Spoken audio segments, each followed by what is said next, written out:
While Prince Harry and Meghan Markle were the first members of the British royal family to make Frogmore Cottage their home, the Windsor property has been in use since the late 18th century.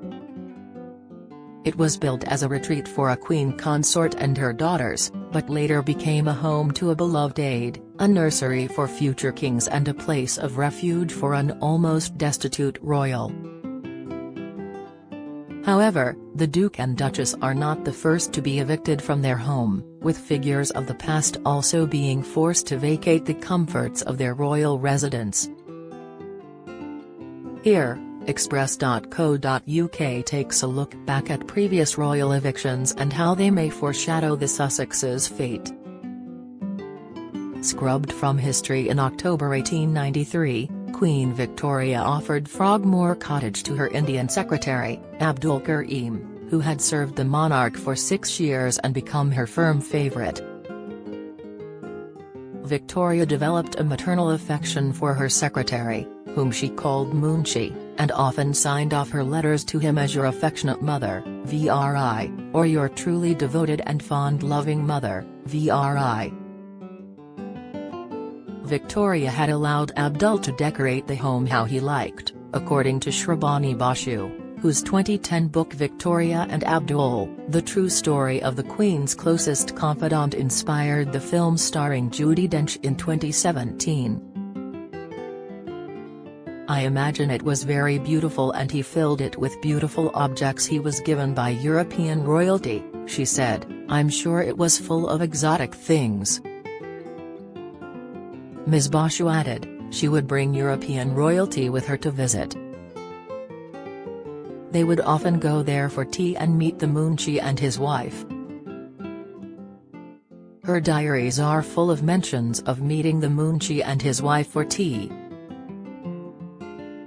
Harry and Meghan give an updated timeline to vacate Frogmore Cottage. Long after coronation, Prince Harry and Meghan Markle have reportedly been given an updated timeline to give up the keys to their royal home, Frogmore Cottage, with the couple expected to be given a new palace home by King Charles.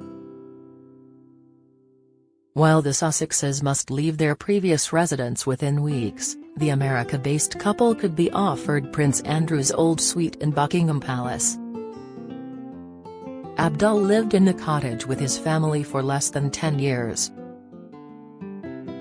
While he shared a close bond with the Queen, he did not have a good relationship with the rest of the royal family. And when Victoria died in 1901, his days in the Crown Estate property became numbered. Abdul was among the principal mourners at the Queen's Windsor Castle funeral and, at the request of the late monarch, was involved in the procession and was the last person to view Victoria's body before her casket was closed. But just hours after the funeral, Victoria's son, the newly crowned King Edward VII, demanded that any letters between the two found on the premises be burned.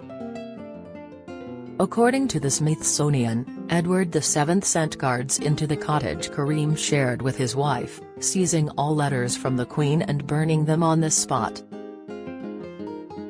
They instructed Karim to return to India immediately, without fanfare or farewell. Ms. Basu said, it was early morning and just hours after her funeral. Queen Alexandra and Princess Beatrice were standing there and a lot of guards, and they ordered a raid on his house and all of his letters were taken and burned. It was a heartbreaking moment in Abdul's life. It was a bit of dark history. Soon after, Abdul was evicted from Frogmore Cottage and deported back to India. Royal historian Marlene Koenig told Express.co.uk, Edward VII kicked the Moonchi Abdul Karim out of Frogmore Cottage soon after Victoria died. The royal family then scrubbed his existence from history, with Beatrice erasing all reference to Karim in the Queen's journals. It was not until 100 years later, when Ms. Basu noticed several paintings and a bust of Abdul during a tour of Osborne House, that the truth of Victoria's relationship with her Moonshee was discovered. Royal refuge in 1925, after years of playing host to members of the royal family and their acquaintances, Frogmore Cottage welcomed a new tenant. King George V had offered the home to his first cousin, Grand Duchess Xenia of Russia, who had fled her home country after the execution of her brother Tsar Nicholas II and his family. Nicholas was the last emperor of Russia and Xenia was one of his two surviving sisters. Having left Russia in 1919, the Grand Duchess's financial situation was dire, prompting King George to offer her a grace and favor home.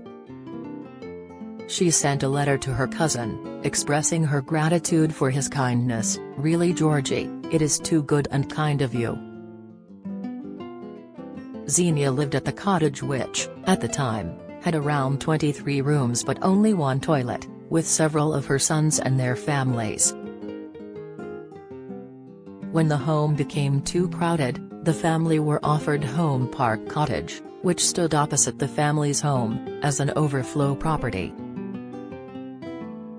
In 1929, a Ministry of Works official found that the cottage was in deplorable condition, as the house had not been touched for several years. Subsequent refurbishments were paid for by the king, including the installation of hot water pipes and a second-hand gas stove from the castle. By 1934, 21 people were living in Frogmore Cottage. After a plan to relocate the family was vetoed, George paid for another wing to be added to the home, which would include 3 bedrooms and another bathroom. "Don't miss. Lilibet's christening snub will be felt later," says Lady Hervey. Latest poll: should the royal family have gone to Lilibet's christening? Poll: Fergie shuts down when asked about Harry and Meghan, claims, "Insight, despite their close proximity to the British royals, Xenia and her family were distant from the Windsors." And following the death of George V in 1936, his son decided that he wanted to retain the cottage for the immediate royal family. The newly appointed King Edward VIII sent word to Grand Duchess Xenia. Ms. Koenig said, Edward VIII kicked her and her family out because he had plans, that never came to fruition, for some sort of accommodation for the British royals. He offered her Wilderness House, at Hampton Court, another grace and favour home. Queen Maud of Norway, the late king's sister, seemed relieved to hear Xenia was leaving Windsor. In a letter to Queen Mary, she wrote Hampton Court will be further away for all of her tiresome family. Xenia and her family moved to their new home in November 1936. Wilderness House was where Xenia died in 1960, said Ms. Koenig. Cost-cutting upset. While the royal family has several properties across the country, some members own their own homes which are paid for out of their own pocket. In 1938, the late Duke and Duchess of Gloucester bought Barnwell Manor, a Grade II listed property in Northamptonshire. Prince Henry, Duke of Gloucester, who was the younger brother of King George VI, and his wife Princess Alice raised their family in the 16th-century house, making it the childhood home of Prince Richard, Duke of Gloucester, and his brother Prince William, who died in 1972. The grand, 40-room manor has a rich history, once granted to the aristocratic Montagu family by Henry VIII and remaining under their ownership for over 370 years. In fact, Henry, in part, bought the home because his wife, daughter of the 7th Duke of Buccleuch, remembered the property from the time it belonged to her grandfather. Following the death of Henry in 1974, Alice remained at the property, alongside Richard, his wife Birgitta, Duchess of Gloucester, and their 3 children. However, in 1995, it was announced that the Gloucesters were vacating the property to live in apartment 1 at Kensington Palace, a move that went against the wishes of Princess Alice.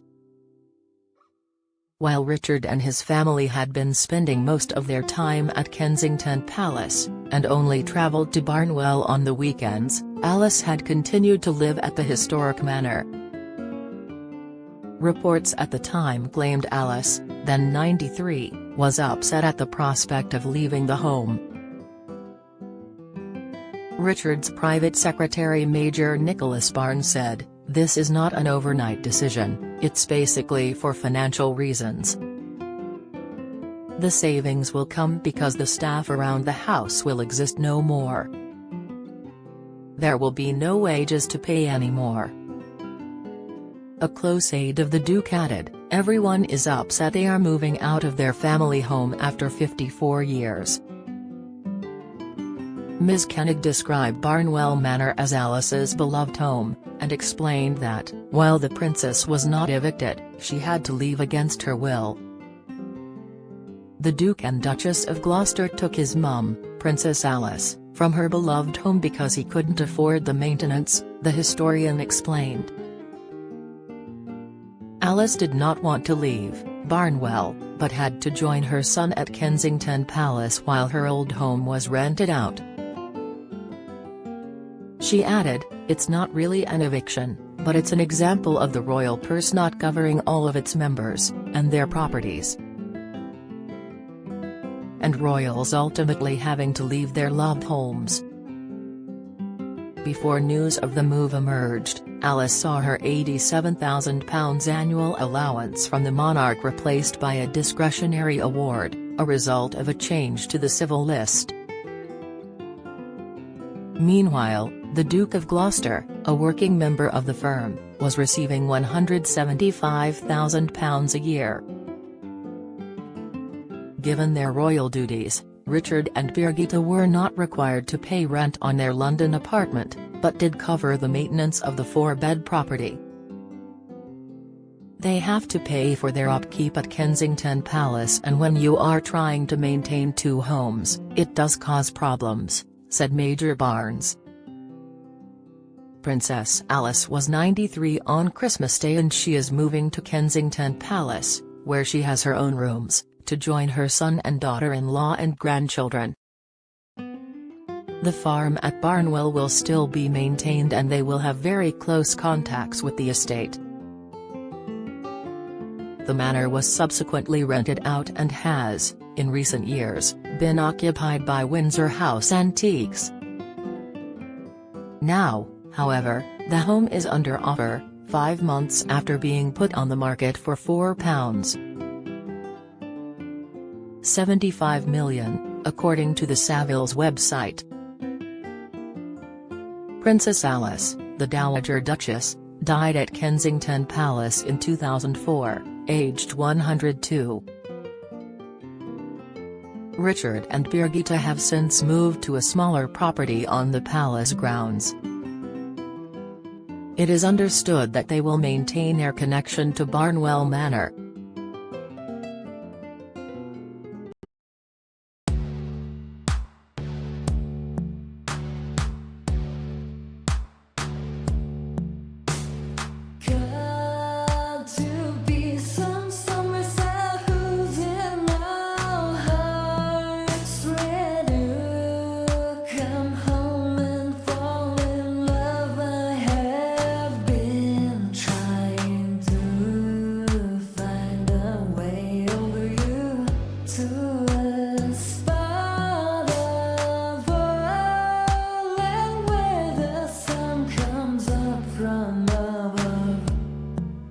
Now take